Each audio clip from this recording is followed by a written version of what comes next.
So, dear students, welcome back. And the lesson we have been going through is The God of the Only World by Amitav Ghosh. And now we are going to start the text of this very lesson.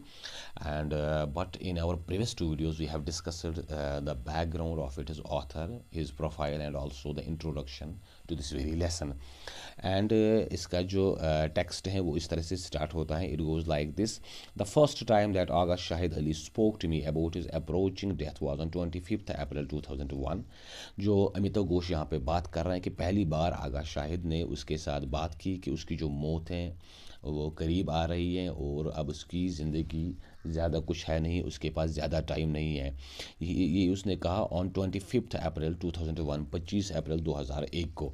The conversation began routinely. उनकी जो conversation थी वो normally शुरू हुई जैसे वो रोज़ उनकी बात होती थी. I had telephone to remind him that we had been invited to a friend's house for lunch and that I was going to come by his apartment to pick him up. जो अमिताभ घोष यहाँ पे बात कर रहे हैं कि मैंने उसको फ़ोन किया और उसको बताया कि उनके एक इनविटेशन है, एक दोस्त ने उनको दावत की है लंच के लिए और वो उसको अपने साथ लेने आएगा to pick him up from his apartment. उसका जो अपार्टमेंट है, उसका जो फ्लैट है वो वही आएगा और उसको भी पिक करेगा, आगा शाहिद को भी. Although he had been under treatment for cancer for some 14 months, Shahid was still on his feet and perfectly lucid except for occasional lapses of memory. जो यहाँ पे राइटर बात कर रहे हैं वो ये कह रहे हैं कि शाहिद कि अगर जो उसका जो ट्रीटमेंट था कैंसर का वो पिछले 14 महीनों से चल रहा था, लेकिन अभी तक जो आगा शाहिद था वो अपने पैरों पे खड़ा रह सकता था. उसके पैर अभी तक उसका साथ देते थे एंड परफेक्टली लूसिड, और अभी तक वो बात ठीक से कर सकता था. दैट मीन्स उसकी ज़बान अभी तक उसका साथ दे रही थी except for occasional lapse of memory. लेकिन कभी कभी उसकी जो मेमोरी है वो लैप्स हो जाती थी, वो भूल जाता था, वो जैसे उसकी जो याददाश्त थी वो कमज़ोर हो रही थी. I heard him thumbing through his engagement book and suddenly he said, "Oh dear, I can't say a thing." There was a brief pause and then he added, "I hope this doesn't mean that I am dying." तो यहाँ पे जो point है वो कह रहा है कि मैंने उसको देखा कि वो अपनी जो एंगेजमेंट बुक थी उसकी, जिसमें वो अपने जो रोज़मर्रा के जो काम हैं उनके बारे में लिखता था. एक जो जैसा वो एक टाइम टेबल आप बनाते हैं, तो उसमें जो इसकी जो एंगेजमेंट जो बुक थी उसमें उसने उसको वो खोल रहा था, उसको वो देख रहा था और फिर अचानक से उसने कहा, "ओ dear, I can't say a thing." मुझे कोई चीज़ यहाँ पे नज़र नहीं आ रही है, मुझे इसमें कुछ समझ नहीं आ रहा है. There was a brief pause, और कुछ देर के लिए हम रुक गए. एंड देन ही एडेड, और फिर उसने कहा, "I hope this doesn't mean that I am dying." उसने कहा कि इसका मतलब ये नहीं है कि मैं मरने जा रहा हूँ. दैट मीन्स आगा शाहिद को लग रहा था कि अभी उसके पास ज़्यादा टाइम नहीं बचा, क्योंकि उसकी जो मेमोरी थी, उसकी जो याददाश्त थी वो भी कमज़ोर होती जा रही थी और उसकी जो आई साइट थी वो भी उसका साथ नहीं दे रही थी. Although Shahid that I had talked a great deal over the last many weeks, I had never before heard him touch on the subject of death.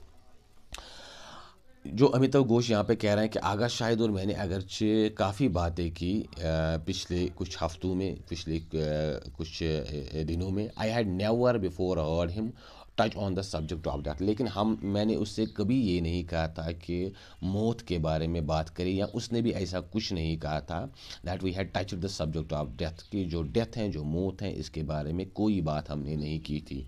I did not know how to respond. उसने जब ये बात की कि इसका मतलब ये नहीं है कि मैं मरने जा रहा हूँ, तो जो अमिताभ घोष हैं वो कह रहे हैं कि I did not know how to respond. मुझे समझ नहीं आ रहा था कि मैं इस बात का क्या जवाब दूँ, कैसे इसको रिस्पॉन्ड करूँ.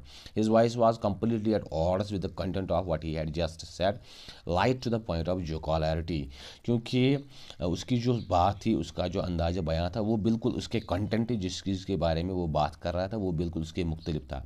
बात तो हो रही थी डेथ के बारे में, मौत के बारे में, लेकिन उसका जो अंदाज़ बयां था, जो बात करने का तर्ज था, light to the point of jocularity, वो हंसी मजाक वाला था. जो क्लैरिटी, जिस पे आपको हंसी आ जाए, तो उस टाइप की, उस अंदाज से वो बात कर रहा था. आई मम्बल्ड समथिंग इनोशियस. तो जो राइटर है वो कह रहा है कि मैंने कुछ ऐसे ही मम्बल किया, बड़बड़ाया थोड़ा सा. इनोशियस दैट मीन्स कुछ हार्मलेस, इनऑफेंसिव कुछ वर्ड्स मेरी ज़बान से निकल गए. तो ऐसे ही, नो शायद, of course not, you will be fine. मैंने कहा कि नहीं नहीं, शायद ऐसा कुछ नहीं है, आप ठीक हो जाओगे. He cut me short. उसने मेरी बात आधे में काट दी। In a tone of voice that was quizzical and direct. और फिर उसने जिस अंदाज से बात की वो क्विजिकल थी। क्विजिकल मीन्स क्वेश्चनिंग। उसने एक सवालिया अंदाज में मुझसे बात की एंड डायरेक्ट और फ्रैंकली कहा। ही सैड, उसने कहा, when it happens I hope you will write something about me. उसने कहा कि जब मैं मर जाऊंगा, जब मैं इस दुनिया से चला जाऊंगा, तो आप मेरे बारे में ज़रूर कुछ न कुछ लिखना। I was shocked into silence, and a long moment passed before I could bring myself to say the things that people say on such occasions. शायद you'll be fine, you have to be strong. तो जो अमिताभ घोष है वो कह रहा है कि मैं इस बात से बड़ा शॉक हो गया और खामोश सा हो गया। And a long moment passed, और कुछ देर के लिए हमारी दरमियान एक खामोशी छा गई। Before I could myself bring to say, फिर मैंने हिम्मत जुटाई और उससे कहा, the things that people say on such occasions, वो चीज़ें वो बातें जो कोई भी बंदा उस टाइम कर सकता है, ऐसे मौक़ों पे करते हैं जो लोग। मैंने उससे कहा शायद यू विल बी फाइन, मैंने उसकी थोड़ी हिम्मत बढ़ाई। मैंने कहा कि आप ठीक हो जाओगे, you have to be strong, आपको हिम्मत करनी है, आपको मजबूत रहना है। From the window of my study I could see a corner of the building in which he lived.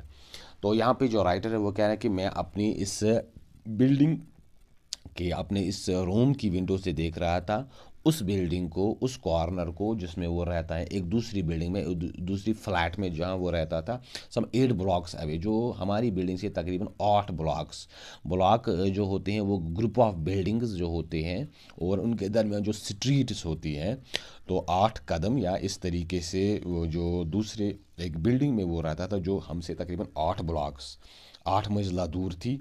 It was just a few month since he moved there, अभी इसको चंद ही महीने हुए थे कि उसने वहाँ शिफ्ट किया था, मूव किया था उस बिल्डिंग में।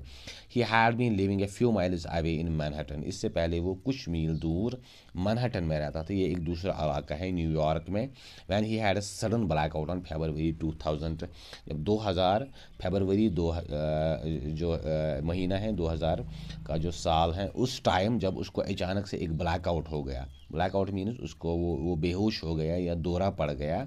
After test revealed that he had malignant brain tumour, जब उस पर टेस्ट किए गए डॉक्टरों की तरफ से तो उन्हें पता चला कि ये एक मोजी, एक ब्रेन ट्यूमर जो सरतान होता है दिमाग का, उसमें मुब्तला है। He decided to move to Brooklyn, और उसी टाइम उसने डिसाइड किया कि वो अब ब्रुकलिन शिफ्ट हो जाएगा, to be close to his youngest sister Sameetah, जहाँ पे उसकी जो यंगेस्ट सिस्टर हैं, सबसे जो उसकी छोटी बहन है समीता, उसके हाँ रहेगा या उसके नज़दीक वो रहेगा। Who teaches at the Pratt Institute, जो प्रैट इंस्टीट्यूट में पढ़ाती थी, या अमेरिका में कोई इंस्टीट्यूट होगा। A few blocks away from the street where I live, और यहाँ पे अमिताभ घोष कह रहा है कि वो भी हमारी इस बिल्डिंग से ज़्यादा कुछ दूर नहीं थी, थोड़े बहुत कुछ ब्लॉक्स, कुछ गलियाँ, कुछ मंजिला दूर थी हमसे। तो फिर उसके बाद ये कह रहे हैं शाहिद इग्नोर्ड मेरे एश्योरेंसेस, शाहिद ने मेरी जो एश्योरेंसेस हैं, जो मैं इसको यकीन दहानी कराता था कि आप ठीक हो जाओगे, ऐसा हो जाएगा, वैसा हो जाएगा, तो वो इनको इग्नोर करता था।